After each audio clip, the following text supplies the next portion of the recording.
Partie 2. Comprendre le fonctionnement naturel de la création.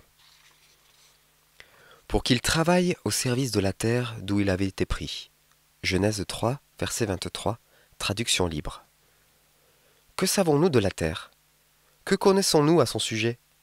Si je devais travailler au service d'une personne, quelle qu'elle soit, il me faudrait apprendre à la connaître, savoir ce qu'elle aime, n'aime pas, et quels sont ses besoins. Sinon, comment pourrais-je remplir mon rôle? Alors oui, le sol n'est ni une personne ni une entité, contrairement à ce que les courants New Age voudraient nous faire croire. Mais le principe reste le même. Dans les prochaines minutes, je vous propose d'examiner quelques points de base pour apprendre à connaître cet objet si particulier qu'est le sol. Chapitre 1. Les étapes de la colonisation d'un sol nu. Vous êtes-vous déjà demandé pourquoi une plante poussait spontanément à un endroit, mais pas à un autre? On imagine que si une plante pousse, c'est uniquement parce qu'il y a une graine de cette plante dans la terre à cet endroit-là. Eh bien oui. Mais pas seulement. Il y a des milliers de graines dans nos sols, mais elles ne germent pas toutes en même temps. Beaucoup de facteurs entrent en compte dans la germination des graines. La géologie, le climat, la quantité d'eau, la structuration et la vie bactérienne du sol, mais aussi les pratiques culturelles humaines, ou encore l'environnement végétal. Je ne vais pas tout détailler ici, car ce serait trop long et technique. Mais voyons ensemble les différentes étapes de la colonisation d'un sol nu, telle qu'elle est résumée dans la Bible. Genèse 1, versets 11 et 12. Et Dieu dit, « Que la terre se recouvre de verdure, d'herbes portant sa semence, et d'arbres fruitiers produisant du fruit selon leur sorte, portant chacun sa semence partout sur la terre. Et ce fut ainsi. La terre fit germer de la verdure, de l'herbe portant sa semence, selon sa sorte, et des arbres, produisant du fruit selon leur sorte, portant chacun sa semence. Dieu vit que c'était bon. » Ce n'est pas évident au premier regard, mais dans ces deux versets se retrouvent résumées les 4 étapes naturelles de la colonisation des sols qui se réalisent si l'homme s'abstient d'intervenir. Quand un sol est nu, il n'a aucune protection. Il est à la merci de la pluie, du soleil brûlant, du vent. Toute la vie présente dans le sol, que nous découvrirons un peu plus loin, est en danger de mort. Car la couverture végétale n'est pas comme les habits que nous portons, mais plutôt comme la peau qui nous recouvre. Ainsi, un sol nu, c'est un petit peu comme si on nous arrachait la peau. Le Créateur a mis en place un schéma qui pousse vers davantage de vie. C'est pourquoi quand un sol est mis à nu, il y a rapidement une explosion de plantes annuelles herbacées, que l'on appelle souvent des mauvaises herbes, dont le cycle de vie, c'est-à-dire germination, croissance, floraison et fructification, et enfin mort, dure moins d'1 an. Elles sont très résistantes et ont une capacité à coloniser rapidement l'espace disponible. La deuxième étape, c'est l'arrivée des plantes bisannuelles, dont le cycle dure 2 ans. Elles germent et produisent une rosette de feuilles la première année, c'est-à-dire un ensemble de feuilles étalées en cercle. Elles fleurissent l'année suivante et meurent après avoir disséminé leurs graines. Puis viennent les vivaces herbacées dont le cycle est beaucoup plus lent. Elles peuvent vivre de 3 à 100 ans et s'endorment chaque hiver pour renaître depuis les bourgeons sur leurs racines. Les années suivantes se forment les arbustes, qui ont des tiges plus dures avec des bourgeons sur tiges et non plus sur les racines, et avec une durée de vie de 50 à 150 ans. Et enfin, ce sont les arbres, qui se développent avec une durée de vie pouvant aller jusqu'à 5000 ans. Si quelque chose vient perturber cette trajectoire, celle-ci va stagner, ou recommencer depuis le début. C'est ce qui se passe quand nous travaillons mécaniquement le sol. Ainsi, il faut prendre conscience de 2 choses. La première est que chaque fois que nous mettons la terre à nu, nous mettons en place les éléments déclencheurs de la germination des herbacées conquérantes. C'est la raison pour laquelle, peut-être depuis des années, vous luttez encore et encore contre les mêmes herbes indésirables.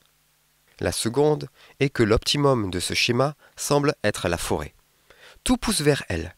Si nous abandonnons une prairie et revenons 50 ans plus tard, nous aurions en lieu et place de celle-ci une forêt qui aura poussé toute seule, alors que nous avons parfois tellement de mal à faire pousser un seul arbre. Chapitre 2. les plantes bio-indicatrices. Comme nous venons de le voir, il existe un schéma de couverture végétale du sol qui est d'autant plus complexe et intéressant que les plantes ne poussent pas au hasard. En effet, elles le font pour remplir une fonction et rétablir un équilibre.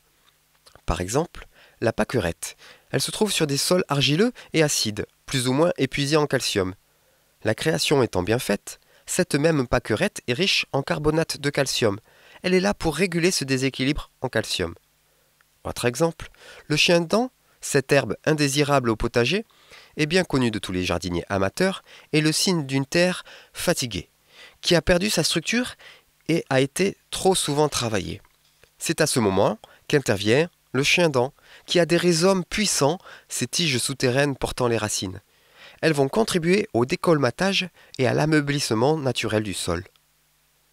Commencez-vous à percevoir la sagesse et l'intelligence infinie de notre Père Créateur, celle qu'il a mise sous nos yeux, ces plantes prévues pour donner un équilibre au sol?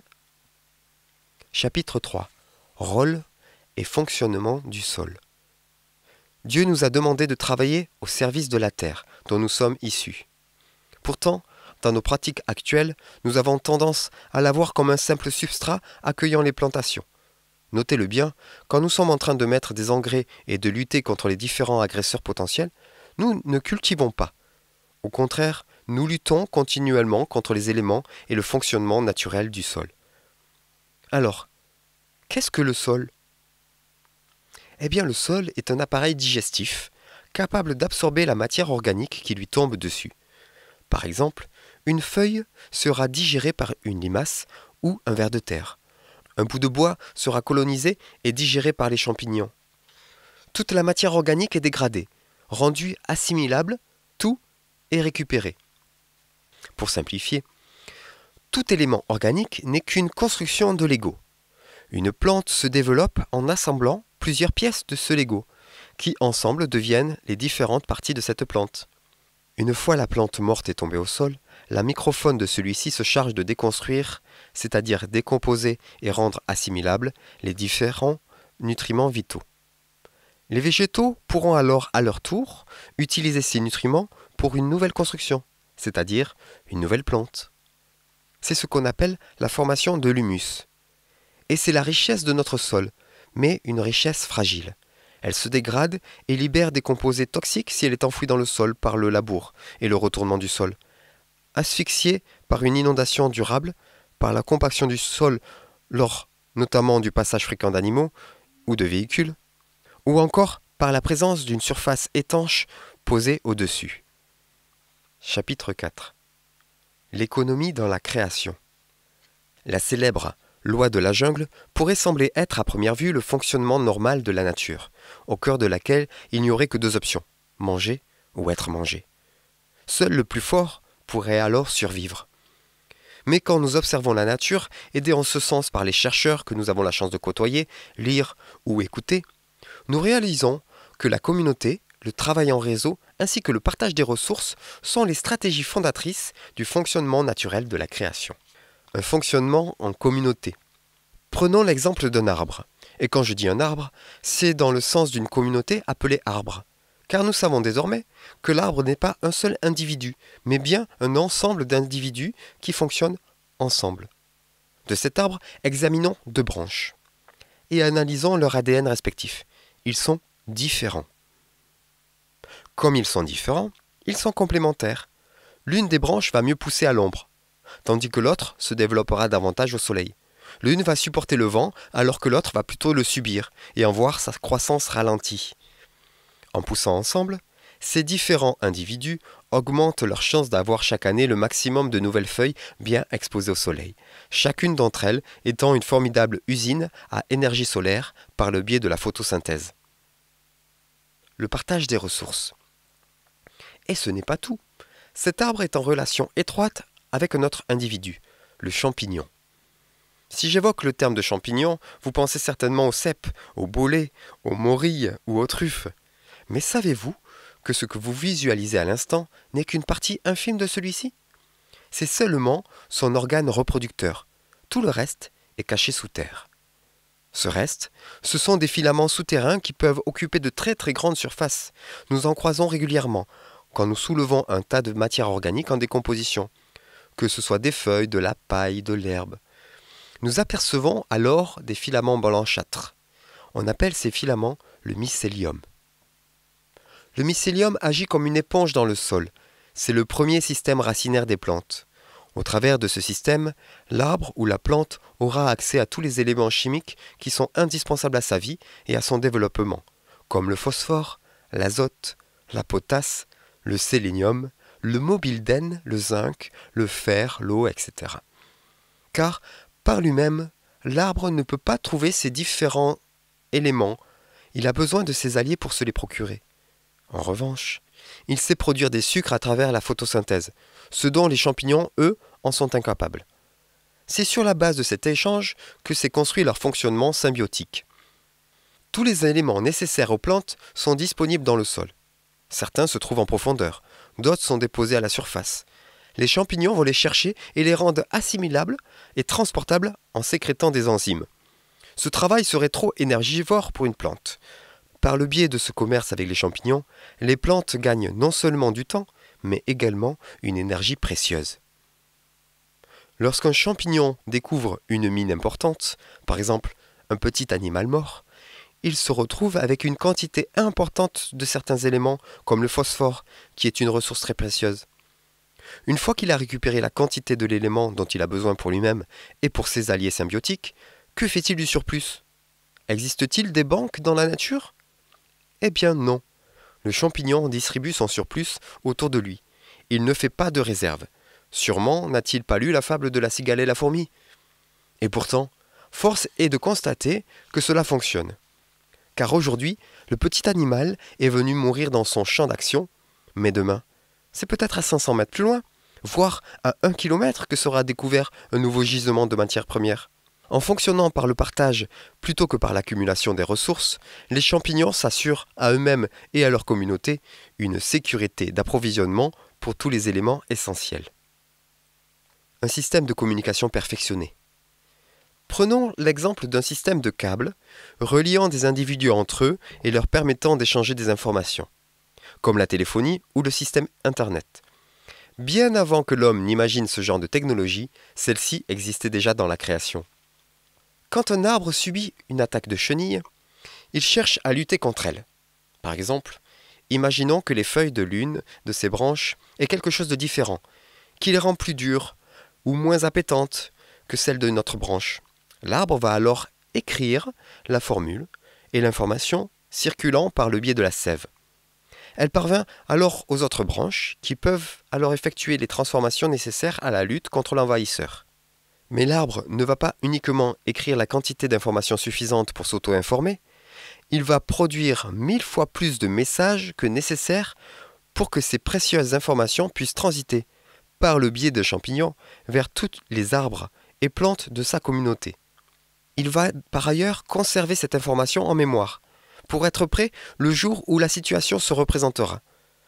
Ainsi, un vieil arbre centenaire ou multicentenaire qui aura rencontré au cours de sa vie tant et tant de situations, comme les canicules, les froids extrêmes, les étés froids, les hivers chauds, les maladies, les insectes, etc., donnera accès à sa mémoire immunitaire à toute sa communauté.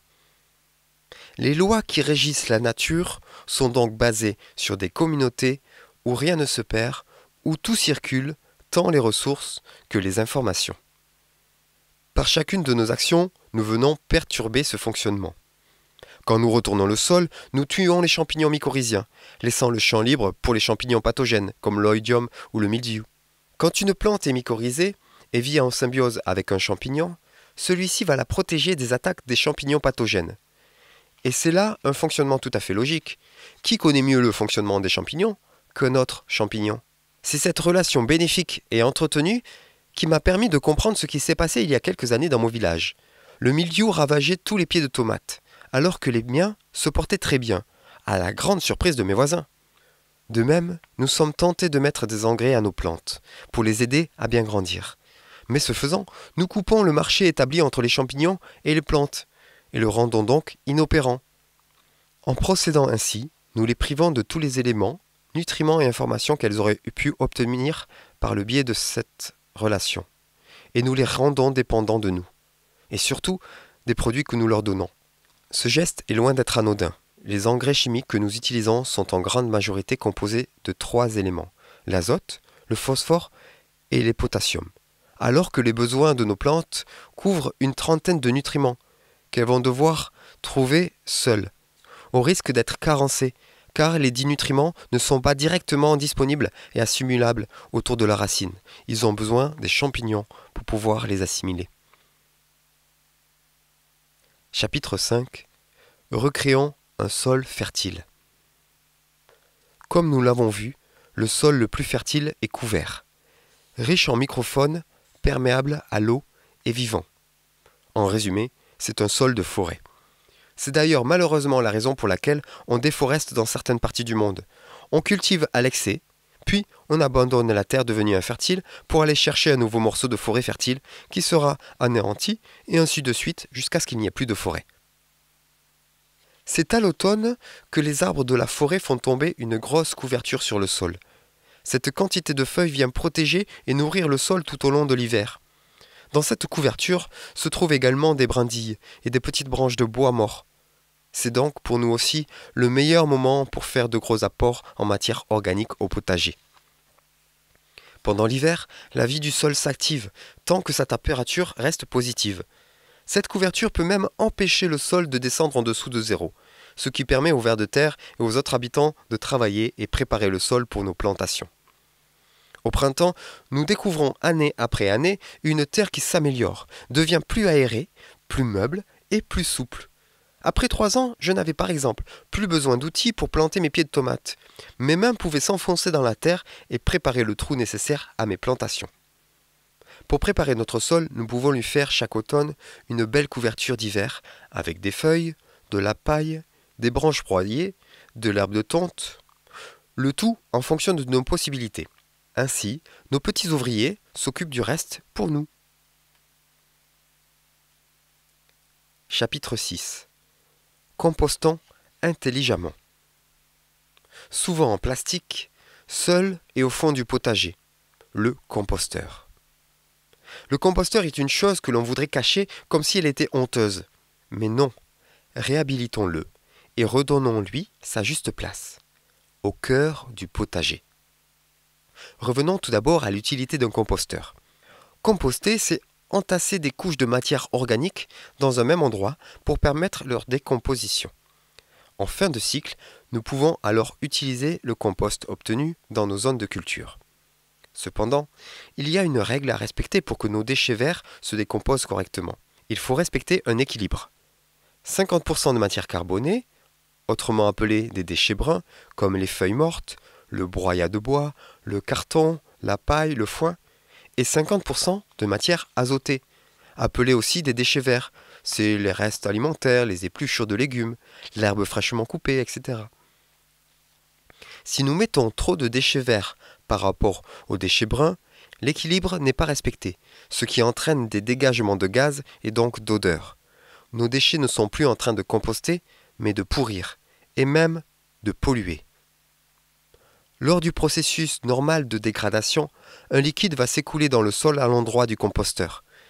Ce liquide, que nous appelons thé de compost, est un engrais très riche qui va fertiliser la zone environnante, d'où l'intérêt de le positionner au cœur du potager. Des Burkinabés ont d'ailleurs inventé une méthode intéressante de culture autour des composteurs afin d'optimiser son utilisation. Ils vont jusqu'à verser après avoir fait la vaisselle le contenu de la bassine directement sur le compost afin d'arroser leur plantation. Il va sans dire que la vaisselle est alors réalisée sans produits chimiques. Cette habitude participe ainsi à la diffusion du thé de compost au cœur de la zone de culture. Cette méthode s'appelle le jardin en trou de serrure en France et le Kewl Garden dans les zones anglaises. Ainsi, l'infiltration directe de l'eau à l'intérieur des zones réduit les risques d'évaporation.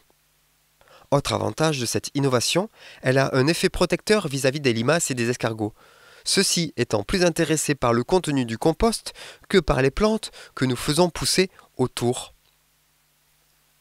Chapitre 7. Et si on plantait autrement ? Regarde, là c'est mon allée de tomates. Et puis là, les salades. Et là-bas, tu vois, les rangs de haricots. Vous connaissez certainement ces allées droites, avec les légumes au garde à vous, bien serrés les uns contre les autres, entre légumes de la même famille, et pour lesquels, d'ailleurs, on ne respecte pas souvent les distances de plantation préconisées par le vendeur de plants ou de semences.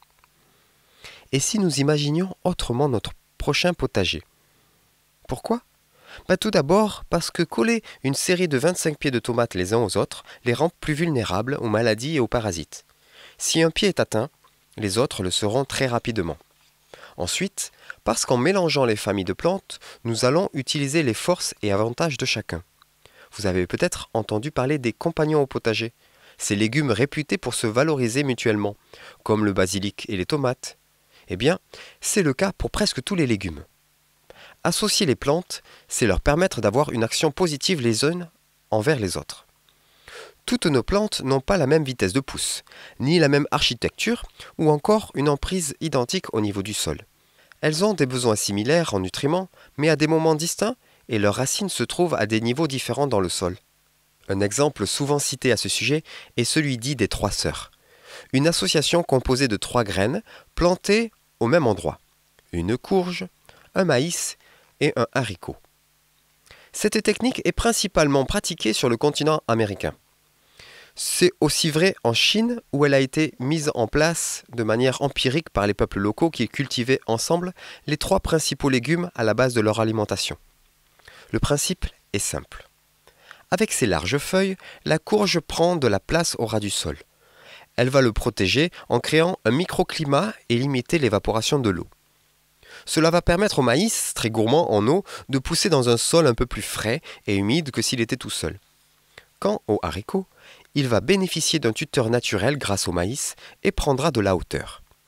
En outre, par sa capacité à s'associer à certaines bactéries, le haricot, comme les autres fabacées anciennement appelées légumineuses, sera capable de récupérer l'azote de l'air pour le stocker au niveau de ses racines, enrichissant le sol de cet élément. Certaines tribus amérindiennes ajoutaient une 4e graine, celle d'une fleur dont le nom en français signifierait « plante à abeilles des montagnes rocheuses ». Cette plante mellifère avait pour objet d'attirer les pollinisateurs et améliorer ainsi la fructification des autres. Cet exemple parlant n'est pas la seule association que nous pouvons faire au potager. En effet, lorsque nous réfléchissons à nos zones potagères, il nous faut sortir des plans de potager tout faits et opter pour les 3 dimensions. En visualisant la place prise par une plante, nous pouvons imaginer avec quelle autre plante compléter l'architecture générale avec un objectif: remplir chaque centimètre carré de notre zone de culture. Chaque rayon de soleil qui tombe au sol est un peu d'énergie perdue. Nous pouvons le récupérer à l'aide des panneaux photovoltaïques que sont les feuilles de nos plantes. Mais alors, une peur nous saisit. Mais si on en met plus, elles vont s'étouffer mutuellement? Eh bien, c'est une erreur. Cette peur provient du souvenir de nos légumes étouffés par les mauvaises herbes. Et voilà l'explication. Les plantes sauvages sont des plantes de compétition devant lesquelles nos plants de légumes ne peuvent pas grand-chose. Au fur et à mesure des années, nous avons sélectionné les plantes produisant les meilleurs fruits, les plus beaux, les plus gros, et produire de beaux fruits agréables à la vue et au goût ne demande pas les mêmes compétences. Les plantes ont été créées avec une faculté d'adaptation à leur milieu, par de légères mutations de l'ADN contenues dans leurs graines. En quelques générations, leur spécificité change pour s'adapter à l'environnement, au climat, aux interactions avec les autres êtres vivants comme l'homme et ses pratiques agricoles. Sélection après sélection, nos plantes potagères sont devenues beaucoup plus productives aujourd'hui que leurs cousines, et au détriment d'autres facultés comme la rapidité de croissance et la résistance. Le fait de planter nos légumes en tribus nombreuses a de nombreux avantages, à commencer par celui de produire une plus grande quantité dans le même espace. Il y a quand même quelques règles à respecter. Sur nos sachets de graines, des distances de plantation sont préconisées pour des raisons de place nécessaires à une bonne croissance de la plante, et pour des raisons sanitaires. Souvent les jardiniers ne respectent pas ces distances, car ce serait dommage de gâcher toute cette place. Et lorsqu'un virus ou un champignon arrive, il lui est facile de passer d'un plant à l'autre. Rapidement, c'est toute la ligne qui est attaquée. En respectant les distances préconisées et en intercalant d'autres plantes, nous allons créer des barrières protectrices, car les éléments ravageurs, que ce soit les insectes ou les maladies, ne sont pas les mêmes pour les espèces différentes. Nous avons besoin alors de connaître les différentes familles de cultures potagères. Les distances recommandées sont les mêmes entre deux plants identiques, tels que 2 pieds de tomates, et entre 2 plants de la même famille, comme les tomates et les poivrons, qui sont toutes les deux des solanacées.